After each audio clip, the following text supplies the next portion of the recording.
என் பெயர் அக்ஷஸ்ரீ. நான் 2ஆம் வகுப்பு படிக்கிறேன். கவிதை கூற வந்திருக்கேன். கவிதை மௌனம் வேண்டாம். பெண் என்பது பலவீனமல்ல, அவள் ஒரு சக்தி. பெண் என்பது பலவீனமல்ல, அவள் ஒரு சக்தி.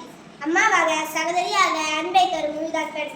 அம்மாவாக சகோதரியாக அன்பை தரும் முழுதான் பெண்.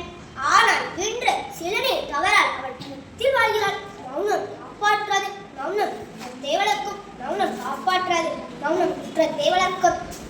தைரியமாக பேசு பெண்ணே, உன் குரல் தான் உனக்கு ஆயுதம். தைரியமாக பேசு பெண்ணே, உன் குரல் தான் உனக்கு ஆயுதம். மதிப்பும் பாதுகாப்பும் வேண்டும், அது உன் உரிமை, மறக்காதே. மதிப்பும் பாதுகாப்பும் வேண்டும், அது உன் உரிமை, மறக்காதே.